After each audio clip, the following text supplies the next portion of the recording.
हरिओम।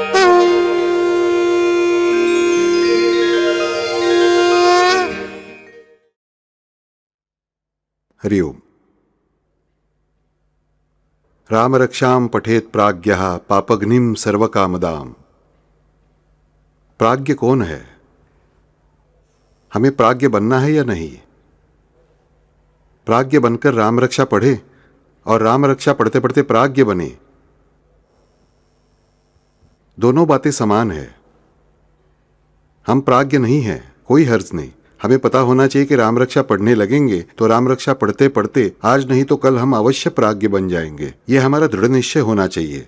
और जिसका यह दृढ़ निश्चय है कि यह राम रक्षा हमें प्राज्ञ बनाएगी, वही सच्चा प्राज्ञ है। याद रखना, वही सच्चा प्राज्ञ है। बड़ी होशियारी है, पांडित्य है, बड़े बड़े ग्रंथ पढ़े हैं, वो प्राज्ञ नहीं है। जिसका यह दृढ़ विश्वास है, कर्म केवल मैं करूंगा, कर्म केवल मैं करूंगा, समर्थ हरिगुरु फल देंगे, ऐसा है जिसका दृढ़ निर्धार, बेड़ा पार है उसका। हम भोले भाले हो, हमें मंत्र न आते हो, हमारा चित्त एकाग्र न होता हो, पर हमारा भोला भाव जो है ना, वो यदि अधिक होगा तो हमारा बेड़ा पार अवश्य होगा। हमारा जहाज कभी नहीं डूबेगा, हमें यह पता होना चाहिए। वो प्राज्ञ जिसका यह दृढ़ विश्वास है कि भले मुझे राम रक्षा का एक भी शब्द का ज्ञान नहीं है, मेरे सारे शब्दों के उच्चारण गलत होंगे, फिर भी मैं राम रक्षा पढ़ूंगा, क्योंकि हमें वाल्मीकि जी ने यही दिखाया है कि राम के बजाय मरा मरा जपने पर भी राम ही प्रसन्न होते हैं। और यहाँ तो हमें साक्षात बुध कौशिक जी पहले ही इस स्तोत्र के साथ ही गारंटी देते हैं कि बिंदास गो अहेड। फिर जो कहता है मैं निडर हूं, वही सच्चा रामदास है। ध्यान में रखना, वही सच्चा राम का दास है। रामदास जी ने ही हमें कहा है, नुपेक्षी कदा राम दासाभिमानी। मनाचे श्लोक आजकल हम पढ़ते नहीं। मुझे लगता नहीं कि यहां बैठे हुए सबने पढ़े होंगे। पढ़े भी होंगे तो बचपन में स्कूल में पढ़े होंगे, उसके बाद पढ़े कि नहीं पता नहीं। उसमें सबसे मधुर वाक्य है कि नुपेक्षी कदा राम दासाभिमानी। ये राम जी जो है ना, उन्हें दास पर गर्व है। वे सेवकों को अनुग्रहित करते हैं, वे कभी उनकी उपेक्षा नहीं करते। नुपेक्षी कदा न उपेक्षी कदा राम दासाभिमानी। पर इसके लिए हमें राम का दास होना चाहिए, यह हमें ध्यान में रखना चाहिए। और राम का दास बनने के लिए ही यह राम रक्षा हमारे काम आती है। क्योंकि आज हम जिस पद की शुरुआत कर रहे हैं उसका पहला पद कितना उत्कृष्ट है। देखो, हम जिसे रक्षा कवच कहते हैं, राम रक्षा का पहला ही वाक्य अप्रतिम है। शिरो में राघवः पातु, शिरो में राघवः पातु। हम अनेक स्तोत्रों में पढ़ते हैं, न्यास करने होते हैं, पर यहां राम रक्षा में महत्वपूर्ण बात ऐसी है, मैंने आपसे कहा है, पिछली बार भी बताया कि शिरो में राघवा पातु कहते हुए हमारे सिर की रक्षा कीजिए, ऐसा भगवान से कहते हैं। ऐसा नहीं करना। रहस्य पिछली बार बताया कि सिर का, अपने सिर का वर्णन नहीं करना है। शिरो में राघवा पातु कहना है, पर हमारे सिर की राम रक्षा करे, राघव रक्षा करते हैं। लेकिन नजरों के सामने क्या लाना है? राम का सिर। यह बड़ा रहस्य है, बड़ी मास्टर की है। तो पहले हमें जानना चाहिए कि शिरो में राघव पातु ऐसा ही क्यों कहा है? भालम दशरथात्मजा। तो पहले शिरो में भालचंद्रा ऐसा क्यों नहीं कहा है? शिरो में रामचंद्रा पातु क्यों नहीं कहा है? यहां शिरो में सीतानाथ पति पातु क्यों नहीं कहा है? प्रत्येक स्थान पर जो नाम आया हुआ है ना राम का, वही उसी स्थान पर एप्ट है। इसलिए ये राम जी अनेक रूपों में हमारी रक्षा करते हैं, उनमें से प्रत्येक रूप हमें पता होना चाहिए। हम डॉक्टर के पास गए, ईएनटी स्पेशलिस्ट के पास गए, कान नाक गले के डॉक्टर को कहा मेरी पत्नी की डिलीवरी कीजिए। नहीं ना, डॉक्टर ही हैं, वे भी डॉक्टर इस संस्था के ही हैं, उसी हॉस्पिटल के हैं। अगल बगल में रूम से गायनेकोलॉजिस्ट और इसकी, पर क्या ईएनटी सर्जन उसकी डिलीवरी कर सकेगा? नहीं कर सकेगा। यदि कोई नहीं होगा तो ऐसी घड़ी में कोई आकर थोड़ी सी मदद करेंगे, पर वह स्पेशलिस्ट नहीं है। इसी तरह भगवान का जो रूप है, भगवान समान रूप से हर जगह है, पर हमें उनके समान रूप से कुछ भी पाना मुश्किल है। और इसीलिए भिन्न भिन्न रूपों का इंतजाम किया गया, भिन्न भिन्न नामों की उत्पत्ति हुई, नाम प्रकट हुए, प्रकट किए ऋषियों ने, प्रकट नहीं हुए प्रकट किए गए। इन्हीं में से एक सुंदर नाम है राघव। शिरो में राघवः पातु। पिछली बार बताया रघु शब्द का अर्थ रघुकुल यानी क्या? तो जो लघुत्व से गुरुत्व तक प्रवास करने का मार्ग है, वो मार्ग यानी रघुमार्ग। लघुत्व यानी चंचलता और गुरुत्व यानी पूर्ण धैर्य, पूर्ण श्रद्धा और पूर्ण सबूरी यानी गुरुत्व, और लघुत्व यानी अश्रद्धा और असबूरी यानी कायरता, बुजदिली और चंचलता। इस चंचलता से स्थैर्य तक का प्रवास करने का जो मार्ग है वो मार्ग यानी रघुमार्ग। और इस रघुमार्ग के कारक जो हैं, कर्ता जो हैं, त्राता जो हैं, गाइड जो है, मार्गदर्शक, सब कुछ जो है वे राघव हैं। और इसीलिए सिर की रक्षा कौन करते हैं? तो वे राघव करते हैं। ये राघव नाम करता है हमारे लिए। शिरो में राघवः पातु। सिर यानी हमारी खोपड़ी नहीं बाहर की, बल्कि इस खोपड़ी के अंदर जो मस्तिष्क है ना, वो मस्तिष्क यानी सिर। शिरो में राघवः पातु। हमारे मस्तिष्क में ही हमारी बुद्धि है। हमारे मस्तिष्क में ही मन से जुड़ी इंद्रियां हैं, हमारे वासनाओं से जुड़ी इंद्रियां हैं। हमारे भाव भावना निर्माण करने वाले हार्मोन्स इस मस्तिष्क की ही पिट्यूटरी ग्लैंड में बनते हैं। पिट्यूटरी नाम की ग्लैंड में हार्मोन्स यानी अंगिरस बनते हैं। उन्हें कंट्रोल करने वाला हाइपोथैलेमस नाम का हमारे मस्तिष्क का ये भाग जो हमारी भाव भावनाएं कंट्रोल करता है वहीं पर है, उस पिट्यूटरी से हाइपोथैलेमस से जुड़ा है। साथ ही लिम्बिक सिस्टम नाम की सिस्टम है जो मानव की मूलभूत भावनाएं कंट्रोल करती है, पुनः उत्पाद की बातें कंट्रोल करती है। लिम्बिक सिस्टम है वो वहीं जुड़ी है। ये सब कुछ जो है हमारी भावनाओं का विश्व जो है उसका केंद्र जो है वे सारे केंद्र हमारी सिर में है। और लघुत्व होता कहाँ है? वो चंचलता हमारे शरीर में नहीं है। देखिए, हम किसी बच्चे से कहते हैं ये बच्चा चंचल है, एक स्थान पर स्थिर नहीं बैठता। इसी तरह मन से कहते हैं हमारा मन चंचल है, एक स्थान पर नहीं बैठता। तो ये चंचलत्व है कहाँ पे? ये चंचलत्व सिर में है, हमारे इस मस्तिष्क में है। और इसलिए बुद्धकौशिक ऋषि कहते हैं शिरो में राघवा पातु। ये जो राघव है, जो लघुत्व से गुरुत्व की ओर जाने वाले मार्ग के नायक है, महानायक है, जो लघुत्व का रूपांतरण गुरुत्व में करते हैं। इतना ही नहीं, बल्कि लघुत्व से परे निहायती बुरा चंचलत्व, दानवी चंचलत्व यानी लंकत्व, उस लंकत्व का नाश करने वाले जो हैं वे ये राम जी हैं, वे ये राघव हैं। और इसीलिए बुद्धकौशिक ऋषि कहते हैं शिरो में राघवः पातु। देखिए, साधारण सी बात है, हम घर में बैठे होते हैं और एक तरफ 2 लाउडस्पीकर बज रहे हैं हमारे घर के पास जोर जोर से सुबह से लेकर। एक तरफ शादी है इसलिए ढोल ताशे बज रहे हैं। घर की खिड़कियां बंद कर ली है तो बेटा बड़ी आवाज में गाने बजाकर नाच रहा है। हॉल में आया तो बेटी ने टीवी चलाया हुआ है, जोर जोर से टीवी पर गाने बज रहे हैं। रसोई घर जाने का सवाल ही नहीं, पत्नी सारे बर्तन बजा रही है। बराबर? मुझे बताइए, सारे दिन के अंत में क्या होता है मस्तिष्क में? हम कहते हैं ना दिमाग का दही बन गया है, हम कोई भी आवाज सह नहीं सकते। झट से कोई आए कुछ बताए तो तुरंत चिल्लाया जाता है। ऐसा क्यों होता है? तो चंचलता के कारण, यह लघुत्व के कारण होता है। वैसे हमें शांत दिखने वाले लोग, शांत दिखने वाले आज यहां छात्र आए हैं। ये छात्र 6 या 8 महीने पहले थोड़े मजे में थे। परीक्षा नजदीक आई है तो हर एक के चेहरे पर कहीं ना कहीं चिंता की छोटी सी झलक है। ये चिंता की झलक क्यों है? ये डर हमारे मन में क्यों उत्पन्न होता है? ये लघुत्व के कारण होता है। जितने प्रमाण में लघुत्व उतने प्रमाण में भय, ध्यान में रखें। जितने प्रमाण में गुरुत्व उतने प्रमाण में धैर्य।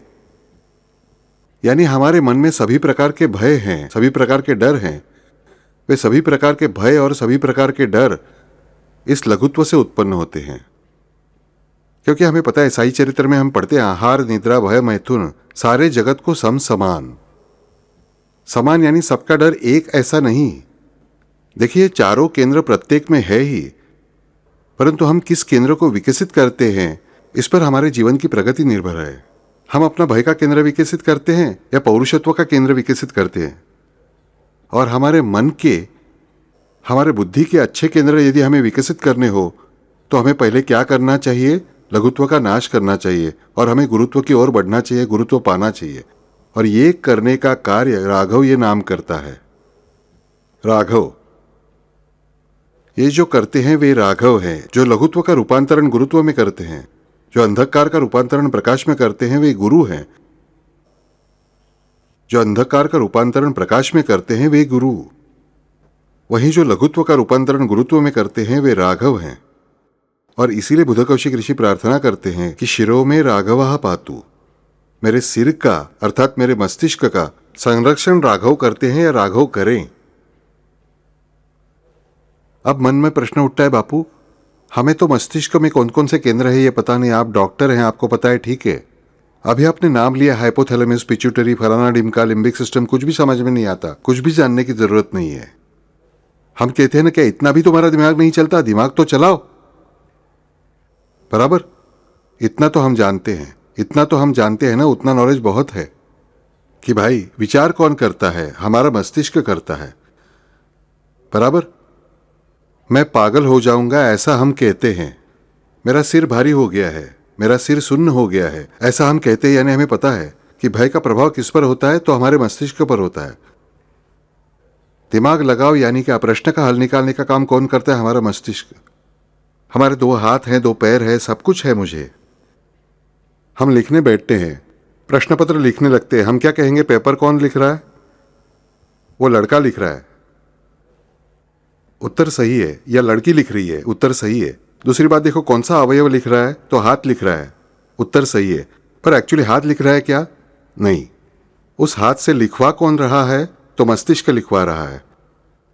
हाथ से लिखवाने वाला कौन है? तो मस्तिष्क। इतना हमें पता होता है ना। हाथ है इसलिए लिखना संभव होता, तो जन्म लेते ही लिख पाते। आंखें हैं इसलिए पढ़ पाते, तो जन्म से ही पढ़ पाते। आंखें हैं इसलिए सब कुछ देख सकते हैं। समझ में आता है, जिसे लिखना पढ़ना नहीं आता उसे भी सब कुछ दिखता ही है, अक्षर भी दिखते ही हैं, पर वे अक्षर पहचाने नहीं जाते। ये समझने का कार्य कौन? तो मस्तिष्क करता है। यानी यदि हमें इतना सा नॉलेज है ना हमारे मस्तिष्क के बारे में, तो वो भी चलेगा कि मस्तिष्क का कार्य क्या है। हमारे मस्तिष्क का कार्य सीखना।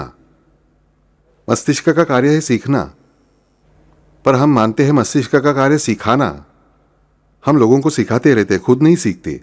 हमारे मस्तिष्क का मूल कार्य क्या है? वो दूसरों को सिखाने के लिए नहीं उत्पन्न हुआ, खुद सीखने के लिए उत्पन्न हुआ है। यह हमारा मस्तिष्क है। मानव का मस्तिष्क अन्य प्राणियों से विकसित क्यों? तो वो सीखते गया इसलिए। मेरे पास कई माता पिता आते हैं, हमारे बच्चे को एसएससी में 49% मार्क मिले हैं, उसकी इच्छा है कि साइंस पढ़े। हम क्या करें? मैं समझता हूं यह प्रश्न पूछने के लिए आने की जरूरत नहीं है। यहां पर 2 उत्तर हैं। आपके बच्चे ने पढ़ाई करने के बावजूद कम मार्क पाए हों, तो आपको साइंस जैसे कठिन विषय के पीछे भागना नहीं चाहिए। उसकी प्रगति किसी अन्य विषय में अधिक अच्छी होने वाली होगी, वो विषय उसे पढ़ाना चाहिए। उसकी बुद्धि कम है ऐसा मतलब नहीं है, पर उसकी साइंस विषय में गति नहीं है। एक विषय में गति नहीं है इसका अर्थ वो बच्चा बुद्धू है, ऐसा लेबल कई माता पिता उस बच्चे पर लगाते हैं। ये तो बुद्धू ही है। मैं अनेक माता पिता देखता हूं, हमारी बेटी देखो कितनी होशियार है, हमारा बेटा ना बुद्धू ही है।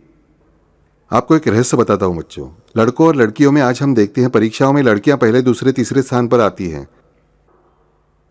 लड़के कुछ कम होशियार होते हैं ऐसा नहीं। यहां पर सारे छात्र बैठे हैं, छात्राएं बैठी हैं, पर बेसिकली स्वभाव के अनुसार हम जिसे दृढ़ता कहते हैं ना, वो स्वभाव लड़कियों में, स्त्रियों में अधिक होता है। लड़का स्वभाव से ही थोड़ा शरारती, मस्तीखोर और चंचल होता है। यह उनके अपने शरीर की रचना की अवस्था है। पर लड़कियां हमें अधिक पढ़ाई करती हुई दिखाई देती है और इस वजह से अधिक मार्क्स पाती है। पर लड़कों को पढ़ने की प्रेरणा दी जाए तो वो भी पहले दूसरे नंबर पर आते हैं। पर ये किसका काम है? बच्चों का नहीं। बच्चों की उम्र नासमझ होती है, यह माता पिता का काम है। पर किसी विषय में लड़के को गति नहीं है, पढ़ने के बावजूद भी किसी को कम मार्क मिल रहे हों, तो फिर माँ बाप वो बुद्धू हैं, ये कितनी भी पढ़ाई करे फिर भी इसे कम मार्क मिलते हैं, ऐसा गलती से भी उच्चारण नहीं करना चाहिए। बल्कि हमें कहना चाहिए तुम बहुत अच्छी पढ़ाई करते हो फिर भी तुम्हें मार्क कम मिलते हैं, कोई बात नहीं। हम 4 अच्छे लोगों से जाकर बात करेंगे जो जानकार है और तुम्हारी गति किस विषय में है। ये काउंसलर ही है, एजुकेशन काउंसलर, जो बच्चे से बातचीत करके तय करते हैं किसकी किस विषय में गति अच्छी है, किस विषय में आगे बढ़ सकता है। तब उस बच्चे की प्रगति उस विषय में बहुत होती है। पर हम ऐसा कब कर सकते हैं? जब हम इस मस्तिष्क के प्रति हमारे खुद के जागरूक होते हैं तब, और बच्चे की प्रगति के प्रति जागरूक होते हैं तब। और ये जागरूक रखने का काम ये गुरुत्व करता है, बैलेंस रखने का काम गुरुत्व करता है। जिन माता पिता के पास गुरुत्व नहीं होता वे माता पिता इम्बैलेंस होते हैं। बच्चे को थोड़े से कम मार्क मिलने पर खिटखिट शुरू करते हैं। डांटना तो चाहिए ही, बच्चों से हमें पढ़ाई करानी ही चाहिए, क्योंकि आज का जमाना रैट रेस का है, स्पर्धात्मक है। हमारा कौन पालनहार? हमारे पालनहार हम तो एक स्वयं है और वे परमेश्वर, और कोई नहीं। और फिर ऐसी इस दुनिया में हमें जीना हो तो हमें अपने बच्चे को कॉम्पिटेंट यानी सक्षम बनाना चाहिए। और सक्षम बनाने के लिए माता पिता को बैलेंस्ड विचार करना चाहिए, बैलेंस विचार करना सीखना चाहिए। और ये बैलेंस विचार कब कर सकते हैं? जब हमारे पास लघुत्व न होकर गुरुत्व होता है तब। देखिए, सास बहू का हमेशा हमारा सबको मालूम होने वाला और सुपरिचित विषय टीवी सीरियल्स के कारण। टीवी पर आप कोई भी सीरियल देखिए, जहां सास है वहां बहू है ही। सास बहू के खिलाफ, बहू सास के खिलाफ कुछ ना कुछ यहां वहां चलता ही रहता है। ये सास बहू अनादि अनंत विषय है, कभी ना खत्म होने वाला। मुझे बचपन में मेरी नानी से सुनी एक कहानी याद आती है। एक सास बहू थी और उन सास बहू के बीच हमेशा झगड़ा होता था। और एक दिन सास जाती है पंढरपुर, गुस्से में निकलती है पंढरपुर जाने के लिए। सास पंढरपुर जाने निकलती है। सास सीमा तक पहुंचती है और तब उसी समय उसे याद आता है कि मैंने बहू को एक बात बताई ही नहीं। सास चली काशी, सीमा पर से की वापसी, हम कहावत भी कहते हैं। वो सीमा से लौट आती है। अरे सुनो, मैंने तो ये तुम्हें बताया ही नहीं, अच्छी तरह से तुम घर का ध्यान रखना। बहू कहती है हाँ हाँ, बड़े प्यार से कहती है, क्योंकि टल रही है पीड़ा तो टल जाए, मीठा बोलना ठीक है। बुढ़िया सीमा लांग जाती है। 1 दिन का प्रवास होता है, 2 दिन का प्रवास, 3 दिन का प्रवास, 20 दिनों का प्रवास था पंढरपुर का। यहां सास को लगता है बहू मजे कर रही होगी शायद मेरे ना होने पर।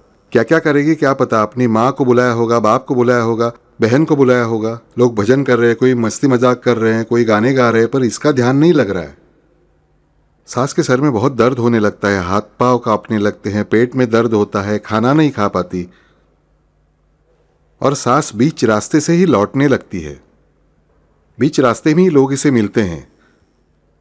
क्या हुआ? तो हम आपको लेने ही आ रहे थे। अच्छा हुआ क्या? आपकी बहू बहुत बीमार है। सास को ताज्जुब होता है, बहू भी बीमार है? मैं ही बीमार हूं और बहू भी बीमार है? अच्छा, उसे यानी आप मेरी सेवा नहीं करनी? तो यहां बुढ़िया लौट आती है। बुढ़िया लौट कर देखती है तो बहू सच में बीमार है। बहू देखती है सास बीमार है। और आते ही सास को गुस्सा आता है ना, क्यों रही? तुम्हें शायद पता चला मैं बीमार हूं, शायद इसीलिए लेटी पड़ी हो। मैं तुम्हारे नखरे भली भांति जानती हूं, मैं तुम्हें छोड़ूंगी नहीं। बहू कहती है आपको पता चला इसलिए आप नौटंकी कर वहां से लौट आई बीमारी कह के। आपको मेरी क्या पड़ी है? मैं मर गई तो आपको चलेगा? भिड़ जाती है। सब कहने लगती है ये अब तक ऐसी स्थिति में थी कि जिएंगी या मरेंगी, और दोनों बिल्कुल तगड़ी कैसे हो गई? 2 मिनट में इनकी तबीयत ठीक ठाक। फिर सबने जाना कि झगड़ा न करने की वजह से बीमार पड़ी। झगड़ा करते ही इनकी बीमारी भाग गई एक क्षण में।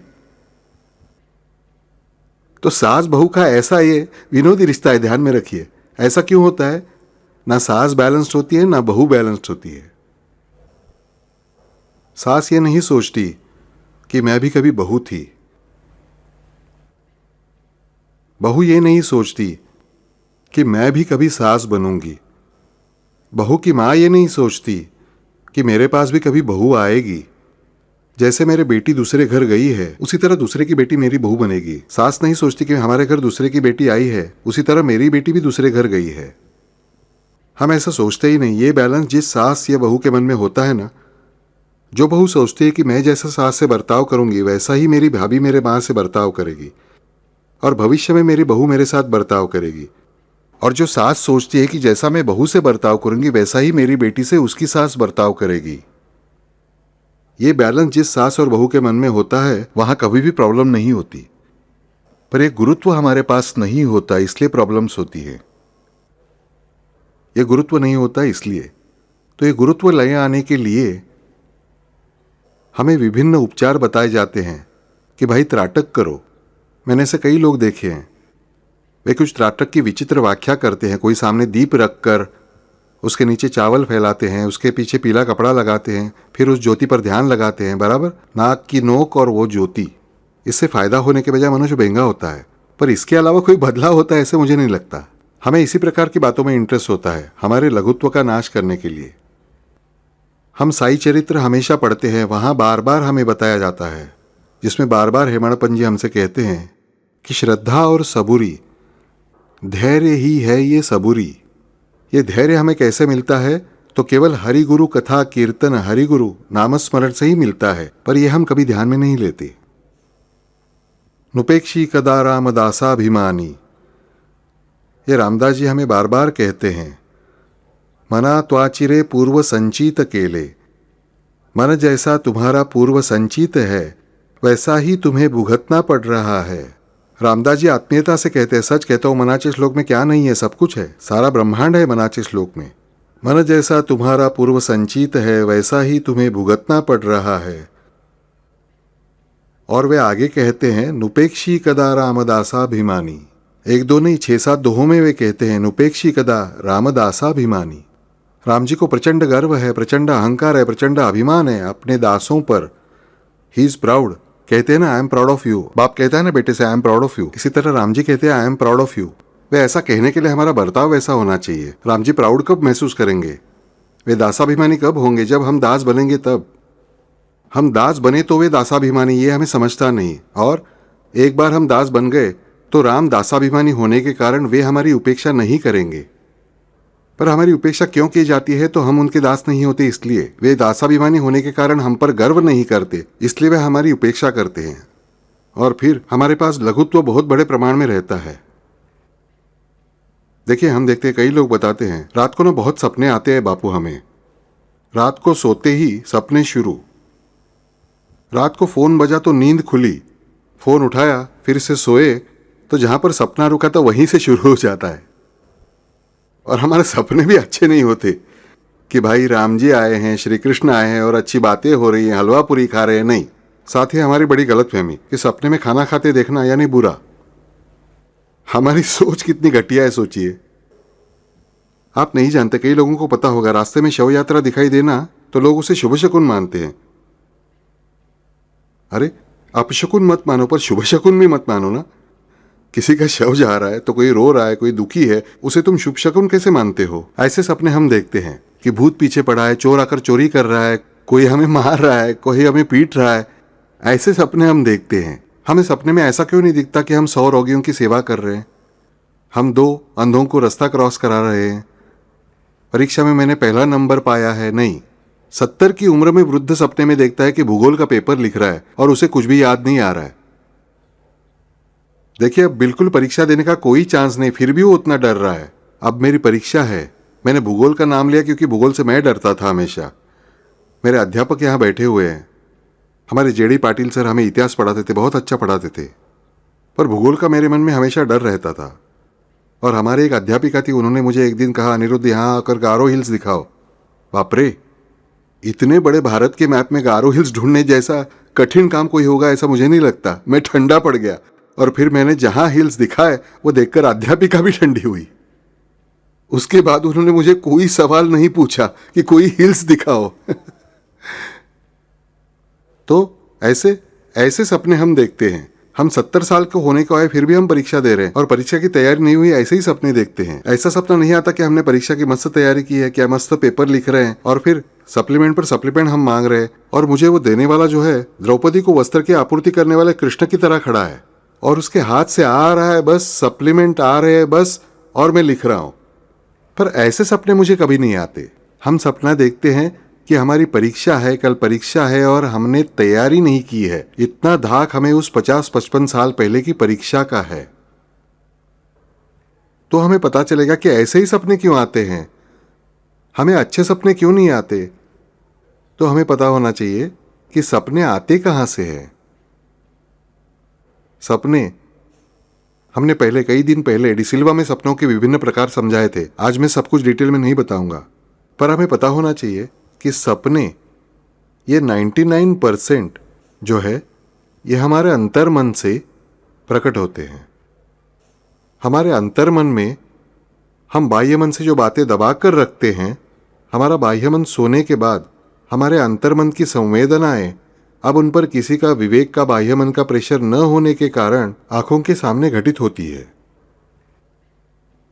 तो 0.99% बार ये सपने हमारे कुछ विकारों के कारण दिखाई देते हैं मस्तिष्क के।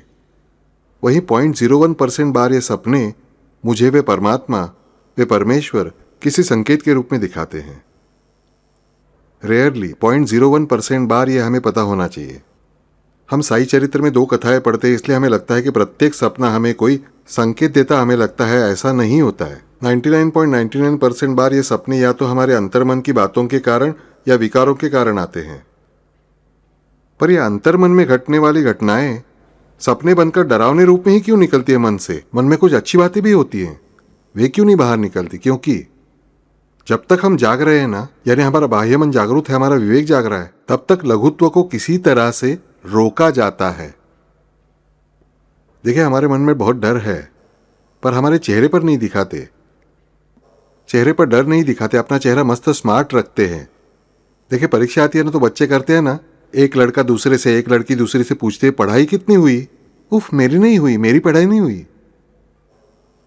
निश्चित रूप से रो धोकर सब दिखाएंगे। वास्तव में 10 घंटे की पढ़ाई की, पर दोस्तों को और सहेलियों को नहीं बताना है कि मैंने पढ़ाई की, क्योंकि मित्र भी बात छिपाता है। छिपाकर क्या करोगे? कि ये तो किए, नहीं की तो नहीं की। आपके नसीब से कोई भी चुरा नहीं सकता। पर ऐसा होता है क्यों? तो हम ये दिखाना चाहते हैं। सामने वहां चौक में किसी ने भात रखकर उस पर गुलाल छिड़का रहता है, ऊपर से नींबू रखा होता है। वहां से गुजरते समय हम ऐड कर चलते हैं, पर सीने में धक धक होती रहती है, राम राम राम राम ऐसा जपते रहते हैं। यानी हम हमारे चेहरे पर क्या करते हैं? हम डर को झलकने नहीं देते, पर डर रहता है, इस डर को छिपाते हैं। क्योंकि हम जाग रहे थे, हमारी बुद्धि जागरूक थी, हमारी बुद्धि सोई हुई नहीं थी, हमारा बाह्य मन जाग रहा था। इसलिए हमारे डर को, हमारे लघुत्व को छिपाने का काम ये बुद्धि करती रहती है। इसलिए रात को जब बुद्धि और बाह्य मन सोते हैं, यानी आप सो जाते हैं, उनका दबाव अंतर्मन पर न होने के कारण पहले उभर कर क्या आता है? तो दबाए हुए डर। हम ऐसे सपने देखते हैं। यानी जो लघुत्व है उसे कौन दबाता है? तो हमारी बुद्धि। ये ध्यान में आना चाहिए कि यानी हमारी बुद्धि, यानी हमारा सेरिब्रम, जिसे हम बड़ा मस्तिष्क कहते हैं। बड़ा मस्तिष्क यानी हमारा सेरिब्रम, जिसे सेरिब्रल हेमिस्फीयर कहा जाता है, वही हमारे हाइपोथैलेमस, लिम्बिक सिस्टम और जिसे मिड ब्रेन यानी छोटा दिमाग कहते हैं, वो सेरिबेलम भिन्न है। पर हमारी भावनाओं से जुड़ा हुआ जो मनकारक मस्तिष्क है, उसका कंट्रोल आखिर इस सेरिब्रम के हाथ में होता है। यह हमारी बुद्धि है। यह बुद्धि ही हमारे लघुत्व को दबा कर रखती है, लघुत्व को धीरे धीरे रोक कर रखती है, उसका संकुंचन करती रहती है। यह हमारी बुद्धि सो जाती है, तब नींद में बुद्धि से कंट्रोल छूट जाने के कारण हमें बुरे बुरे सपने आते हैं। ये सपनों का रहस्य हमें पता होना चाहिए। यह ऐसा क्यों होता है? तो लघुत्व के कारण। जिस प्रमाण में लघुत्व, जिस प्रमाण में यह चंचलता, उसी प्रमाण में सपने अधिक। जिस व्यक्ति के मन में चंचलता कम यानी लघुत्व कम होता है, उसे सपने कम से कम आते हैं, और आए तो भी अच्छे सपने आते हैं, बुरे बुरे सपने नहीं आते। ये हमें पता होना चाहिए। ये जो लघुत्व है, ये क्या क्या करता है, ये हमें सोचना चाहिए। लघुत्व हमारे शरीर में, मन में, बाहरी व्यापार में क्या क्या करता है। देखिए, आम सी बात है। कोई व्यक्ति है, एक 25-26 साल का जवान तगड़ा, मस्त मल्लविद्या सीखा हुआ, कुश्ती सीखा हुआ, कुश्ती में भारत में सबसे टॉप का कुश्तीगीर है, जो बड़े से बड़े कुश्तीगीर को फूंक मारकर उड़ा सकता है। ताकत उसकी बलदंड है, बराबर। उस व्यक्ति के सामने एक बहुत ही दुबला पतला ऐसा कोई व्यक्ति खड़ा है, 40 किलो वजन वाला, जो किसी भी क्षण मर सकता है। फूंक मारने की भी जरूरत नहीं, हवा से भी उड़ जाएगा। पर उस व्यक्ति के हाथ में एक AK-47 है, और ये इतना बड़ा मल्ल खड़ा किया। मुझे बताइए, कौन बलवान है जिसके हाथ में AK-47 है? वो, क्योंकि वो मल्ल जानता है कि मैं जरा सा भी हिला और इसने भूल से भी ट्रिगर दबा दिया तो मैं ढीशा हूं, बराबर। यानी क्या? तो उसकी ताकत है। वो सारी ताकत एक क्षण में क्या हो गई? घट गई। क्योंकि उस ताकत से बहुत बड़ी ताकत उस सामने वाले व्यक्ति के शरीर में ना हो, पर उसके पास के साधन में है। उसका जो स्थैर्य था, उसकी ताकत थी। ये मनुष्य क्या करेगा? बिंदास एक झापड़ का तो है। एक झापड़ का मनुष्य जेब से बंदूक निकालता है ना, ताकत ढिशाओ नीचे। यानी उसका स्थैर्य जो था वो चला गया, और उसके पास लघुत्व आया। यानी लघुत्व किस वजह से आया? उस वक्त उसे, वो कितनी भी ताकत इस्तेमाल करता, कितना भी दिमाग चलाता, तब भी दिमाग क्या चलाना चाहिए? शरण आता हूं, मुझे मत मारो, दोनों हाथ ऊपर। या हर हाल में वो मार ही डालेगा, ये विश्वास हो तो कूदकर उसे मारने की कोशिश करना, यही बुद्धिमानी है। पर ऐसी स्थिति क्यों निर्माण हुई? तो मुझसे अधिक ताकतवर संकट सामने खड़ा है। ऐसी जब हमारी भावना हुई तभी हम लघु हो गए। हमारे सामने की सिचुएशन से हम छोटे हैं। हमारी सिचुएशन, हमारी दिक्कत हमसे बड़ी है। जब हमें ऐसा लगता है उसी क्षण मुझे लघुत्व आता है, ध्यान में रखो। और जिसे पूरा विश्वास है कि मैं मेरी सिचुएशन से बड़ा हूं, उसे लघुत्व नहीं आता, उसे गुरुत्व आता है। पर मनुष्य अपूरा ही है। हम सामान्य लोग पूर्ण नहीं हुए हैं। Nobody is complete, tour is human. हम सारे वाक्य सुनते हैं पर समझ में नहीं आता। इसलिए हमारे हाथ में क्या चाहिए? AK-47 चाहिए। हम व्यायामशाला में जाएंगे, हम बॉडी भी बनाएंगे, हम कुश्तीगीर भी बनेंगे और अपने पास एक बंदूक रखेंगे।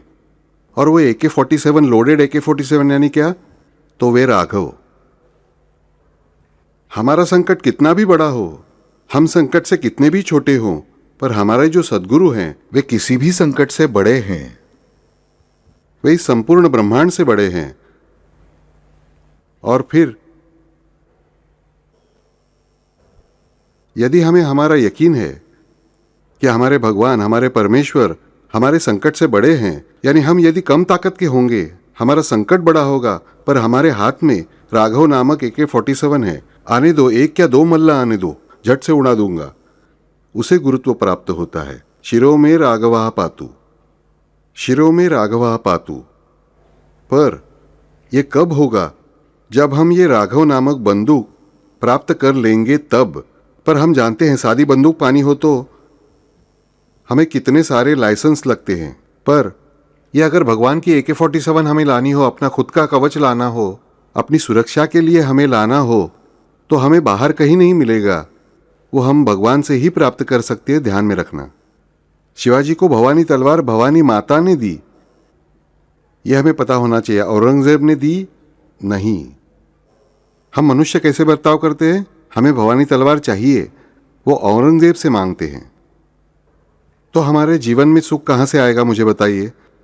मेरे सिर का, मेरी बुद्धि का, मेरे मन का, मेरी कृति का, मेरे कर्तृत्व का रक्षण कैसे होगा, मुझे बताइए। मुझे क्या निश्चय करना चाहिए? मुझे माता भवानी से तलवार प्राप्त करनी है, औरंगजेब का नाश करने के लिए। मुझे विश्वामित्र से बला अतिबला विद्याएं पानी है।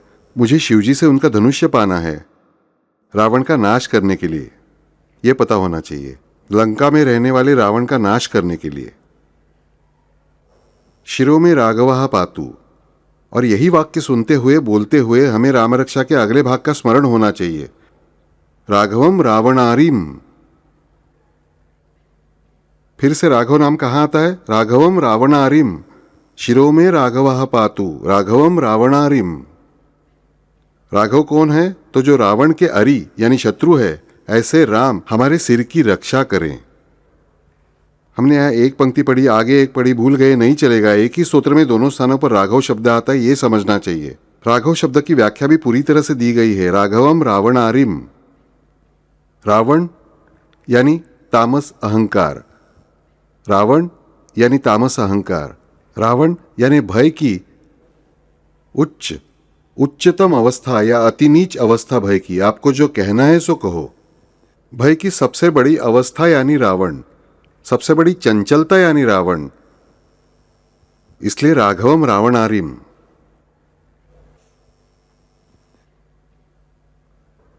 राम यानी सृष्टि के पालनहार,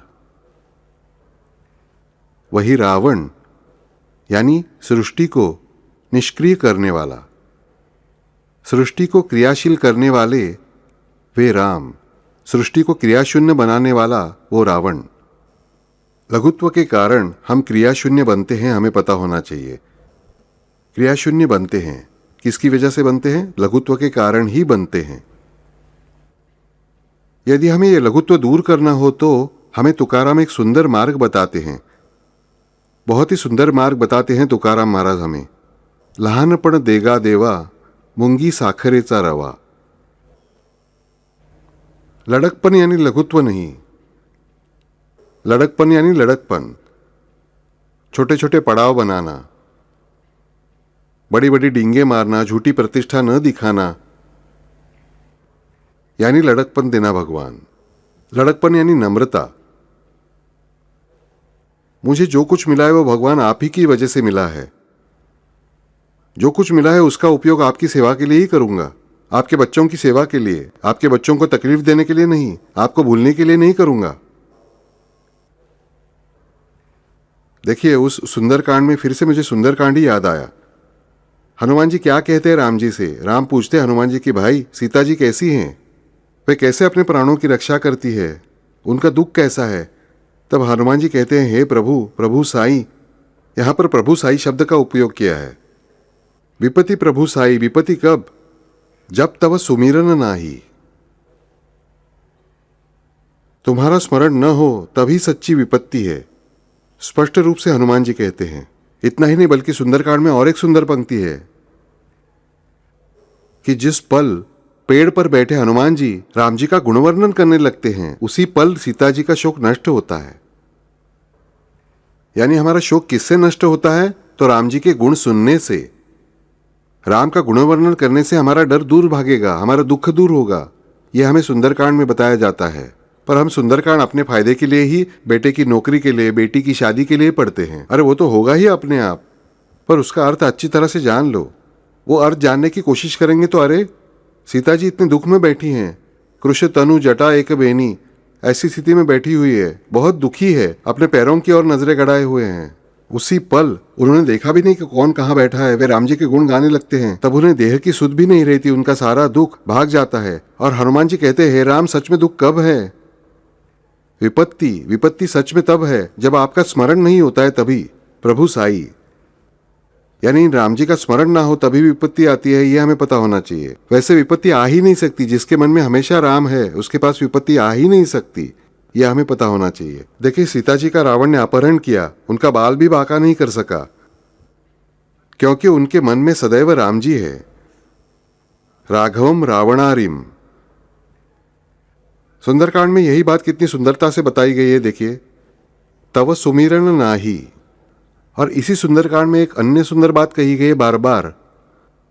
देखिए, वो सुरस नाम की एक अहिन्न कई माता यानी नागमाता को देवता भेजते हैं कि सुरसा नाम अहिन्न कई माता यानी नागों की नागमाता को देवता भेजते हैं कि देखो ये हनुमान जी जा रहे हैं, इनके बल और बुद्धि की परीक्षा लीजिए। वो कहती है, रुको, मुझे देवताओं ने तुम्हारा आहार दिया है, मैं तुम्हें खा जाऊंगी।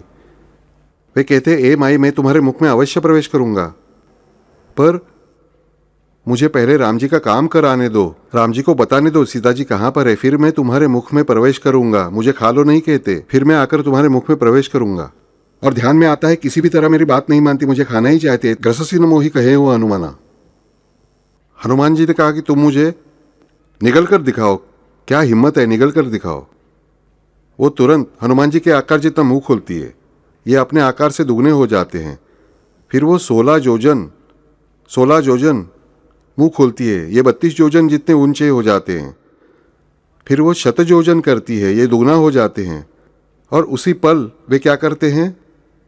वे अत्यंत छोटा रूप धारण करते हैं, अत्यंत छोटा रूप धारण करते हैं और तुरंत अंदर जाकर बाहर निकल आते हैं, संकट से छूटे, सही सलामत। किस वजह से? छोटापन धारण करने के कारण। लंका के आसपास उसी सुंदरकांड में हम पढ़ते हैं कि अनेक प्रकार के राक्षस घूमते रहते हैं। उनसे बचते हुए अंदर प्रवेश करने के लिए हनुमान जी फिर से क्या करते हैं? मसक समान रूप कपिधरी, यानी मच्छर का स्वरूप लेकर इतना छोटा बनकर हनुमान जी अंदर प्रवेश करते हैं। दोबारा कब हनुमान जी छोटा रूप धारण करते हैं? इन दोनों संकटों से छुटकारा पाने के लिए।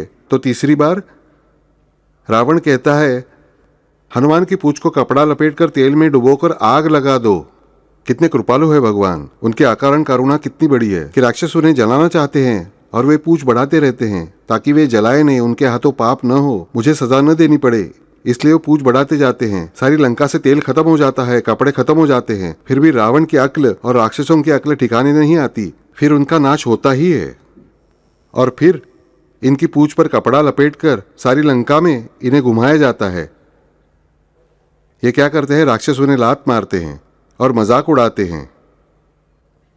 इसे हनुमान जी अपनी तौहीन नहीं मानते, इसमें हनुमान जी का बड़प्पन दिखाई देता है कि मेरे भगवान के लिए मैं पापियों से भी लात खाने के लिए तैयार हूं। मेरे भगवान के लिए लोग मेरा मजाक उड़ाए तभी मुझे कोई फर्क नहीं पड़ता, और वो भी कैसे सीना तान कर। ऐसे है हनुमान जी बच्चों। यह हनुमान जी की सराहना है।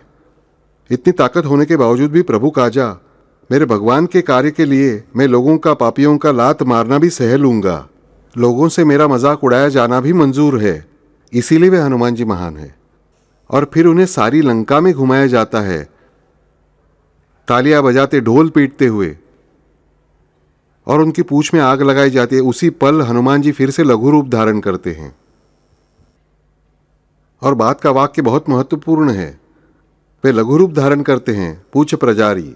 उन्होंने देखा अपनी पूंछ में आग लगाई है, तब हनुमान जी छोटा रूप धारण करते हैं और सारे बंधनों से मुक्त हो जाते हैं। नागपाश से बंधे थे ना, और मुक्त होते हैं। उस पल क्या कहते हैं, हरि प्रेरित ते ही अवसर चले मरुत 49, कि 49 प्रकार की हवाएं चलने लगी।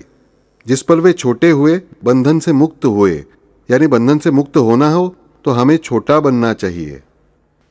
किसी भी बंधन से हमें छूटना है तो हमें छोटा बनना चाहिए।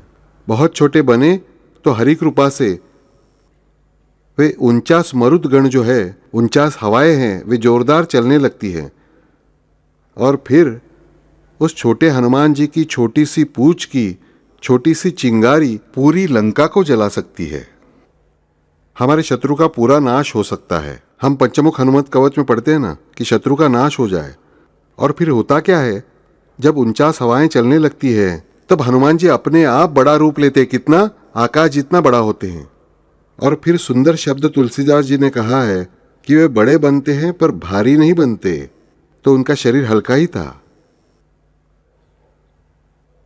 आकाश जितना शरीर धारण करते हैं, बड़े होते हैं पर भारी नहीं होते। हल्के होकर वे एक घर से दूसरे घर पर छलांग लगाकर सारी लंका जला देते हैं। यानी छोटा बनने के फायदे देखिए। छोटेपन की वजह से हमें कोई निगल नहीं सकता। छोटे होने के कारण हम शत्रु को भरमाकर हमारे काम के आड़े न आते हुए अपनी मर्जी से कहीं भी जा सकते हैं। हम लघु रूप स्वीकारते हैं, तब हम अपने किसी भी बंधन से छुटकारा पा सकते हैं। और लघु रूप स्वीकारने के कारण हम अपने कितने भी बड़े शत्रु को और लंका जैसे विराट नगर को, बड़ी बड़ी बिल्डिंगों वाले नगर को एक क्षण में जलाकर राख कर सकते हैं। ये लघु रूप जिसके पास है ना, उसके पास लघुत्व नहीं है। जिसे मान सम्मान चाहिए, जिसमें अहंकार है, उसमें यह भारीपन है। उसका शरीर छोटा होता है, उसके पास लघुत्व होता है, पर प्रारब्ध भारी होता है। तब उसे लगता है इसने मेरा अपमान किया, उसने मेरा अपमान किया। अरे हनुमान जी को देखो बच्चों, हनुमान जी को देखो। राक्षस जिनकी औकात तक नहीं थी हनुमान जी के जूते की धूल के पास खड़े रहने की, इतने नीच थे वे उन्हें क्या बांधेंगे, ये बंधवा लेते हैं। सारी लंका में उन्हें बेइज्जती से घुमाते हैं, उन्हें लाते मारते हैं, हंसते हैं, मजाक उड़ाते हैं। पर हनुमान जी इसे दुखी नहीं होते। हनुमान जी इसे अपमान नहीं मानते। इससे हमें हनुमान जी को सराहना चाहिए। इसलिए कहता हूं, हनुमान जी जितना कोई भी प्रेमल नहीं है बच्चों। उनका राम के प्रति प्रेम देखिए। अरे राक्षसों की लाते खाना, मजाक उड़ाया जाना, उनका हंसना, मजाक सहना, सारे नगर में उन्हें घुमाया जाना, क्या ताकत थी। पूरी रावण की सेना से उनकी ताकत अधिक महान है। सारी वानर सेना से उनकी ताकत महान है, श्रेष्ठ है उनकी ताकत। वे हनुमान जी ये सब सहते हैं, सहते नहीं, खुशी से सहते हैं। क्यों? प्रभु काजा, अपने भगवान के लिए, अपने परमेश्वर के लिए। इसलिए जो राम जी नहीं कर सकते वो हनुमान जी कर सकते हैं। लाए सजीवन लखन जी आए, को नहीं जानत है जग में कपि संकट मोचन नाम तिहारो। हनुमानाष्टक है, संकट मोचन हनुमानाष्टक है, तुलसीदास जी का, बहुत सुंदर है। उन्होंने अंत में बहुत सुंदर प्रश्न पूछा है, काज किए बड़ देवन किए तुम, काज किए बड़ देवन किए तुम। भाई तुमने बड़े बड़े देवताओं की रक्षा की है संकट से। कौन सो संकट मोर गरीब को, जो तुम सो नहीं जात है टारो। ऐसा मुझ गरीब का रंक हूं मैं तो, मेरा ऐसा कौन सा संकट है जो तुम टाल नहीं सकते हनुमान जी? को नहीं जानत है जग में कपि, संकट मोचन नाम तिहारो। अहिरावण महिरावण ले गए, राम लक्ष्मण को बांध कर ले गए उनकी देवी को बलि चढ़ाने के लिए। आए हनुमान जी, आड़े आ गए, उनकी बाहें उखाड़ी, अहिरावण महिरावण की मार डाला, ले आए राम लक्ष्मण को। रावण ने रावण युद्ध अजान कियो तब, तुलसीदास जी कहते हैं अजान युद्ध किया, यानी कोई समझ नहीं पाया ऐसा युद्ध किया, घोर युद्ध किया रावण ने, और नागपाश छोड़कर राम जी के साथ साथ सबको बंदी कर दिया। केवल 1 घटिका यानी 24 मिनट बचे थे, सबका काम तमाम हो जाता। लाय खगेश, खगेश यानी पंछियों का राजा अर्थात गरुड़ जी को पकड़कर ले आते हनुमान जी, और गरुड़ जी के सामने नाग क्या करेंगे? राम जी के साथ साथ सारी सेना को मुक्त करते हैं। महाभारत में भी स्वयं श्री कृष्ण सारथी बने हैं अर्जुन के, पर फिर भी श्री कृष्ण अर्जुन से कहते हैं, अर्जुन हनुमान जी से प्रार्थना करो, आवाहन करो और विनती करो कि आकर मेरे रथ पर विराजिए, तभी तुम सुरक्षित रह पाओगे। काज किए बड़ देवन के तुम, सबके कार्य उन्होंने किए हैं। ऐसे हनुमान जी कितने छोटे होते हैं, सोचिए अपने भगवान के लिए। हम कम से कम अपने भगवान के सामने इतने छोटे होते हैं क्या? भगवान के लिए छोटे होते हैं? हम भगवान के सामने भी, भगवान के कार्य में भी हम अपना मान, अपमान, अभिमान, प्रिजुडिसेस, प्राइड्स ये सब लाते रहते हैं, और इसीलिए हम भारी होते हैं, हमारे प्रारब्ध को अधिक भारी बनाते हैं। लहानपण देगा देवा, भाई तुकाराम जी आत्मीयता से कहते हैं। और तुकाराम जी क्या है देखिए, मुझे तुकाराम जी का एक अभंग बहुत पसंद है। बुडता आवरी मज भवाचे सागरी, तुका म्हणे मी तो पातकांची राशी, तुका म्हणे मी तो पातकांची राशी। अरे बच्चों, जहां तुकाराम जी कहते हैं मैं पापों का ढेर हूं, वहां हम खुद को पुण्यवान कैसे कह सकते हैं, मुझे बताइए। और जब तुकाराम जी कहते हैं लहानपण देगा देवा, तो हम बड़प्पन क्यों चाहते हैं और हम बड़प्पन क्यों धारण करते हैं? इस बड़प्पन के कारण ही लघुत्व आता है, उस बड़प्पन की तृष्णा के कारण लघुत्व आता है। बच्चों ध्यान में रखो, जो छोटा है ना उसे लघुत्व नहीं आता, छोटा रहना सीखो। हनुमान जी का उदाहरण सामने रखो बच्चों। सोचिए, हनुमान जी जैसे महान ताकतवर जो राम और लक्ष्मण को बंधन से छुड़ाते हैं, लक्ष्मण के प्राण बचाने के लिए द्रोणागिरी पर्वत उठा लाते हैं, जिन्होंने जन्म लेते ही सूरज को निगल लिया और फिर से बाहर निकाल कर दिखाया, ऐसे वे हनुमान जी, वे भी अपने प्रभु के लिए कितना लघु रूप स्वीकारते हैं, कितनी विनम्रता स्वीकारते हैं, कितनी अपनी मानहानि स्वीकारते हैं। यदि हम उनके दास नहीं बने तो राम जी के दास भला कैसे बनेंगे हम? पहले हनुमान जी के दास बनो बच्चों। और देवता चित्त न धरई, हनुमत सेई सर्व सुख करई। बच्चों इससे पहले याद रखना हनुमान जी कैसे हैं। सुंदरकांड क्यों पढ़ना चाहिए, ध्यान दो बच्चों, ये कथाएं इतनी सुंदर है उसमें, इन्हें केवल कथाएं मानकर मत पढ़ना, इसका अर्थ थोड़ा समझ लो कि प्रत्येक संकट के समय हनुमान जी संकट से मुक्त क्यों हुए, वे संकट मोचन क्यों बने? क्योंकि वे विनम्र है, इसलिए वे बड़प्पन से नहीं बरतते, इसलिए स्वयं को कोई बड़प्पन नहीं लेना चाहते, वे लहानपन देगा देवा मानते हैं, इसलिए वे सबसे बड़े गुरु हैं, इसलिए वे राम जी के भी गुरु हैं। राम जी भी उन्हें तात कहते हैं, सीता जी भी उनका उल्लेख तात कहकर ही करती है। गुरु है वे, उनके रक्षक है वे। हमें उनका दास बनना चाहिए। उनका दास बने ना तो नुपेक्षी कदा राम दासाभिमानी, उन दासानुदास का गर्व कितना होगा, स्क्वेयर। हनुमान जी राम जी के दास है। नुपेक्षी कदा राम दासाभिमानी, यदि हम हनुमान जी के दास बन गए तो राम जी को हम पर गर्व कितना होगा, स्क्वेयर, वर्ग होगा, एक्स स्क्वेयर, गर्व स्क्वेयर।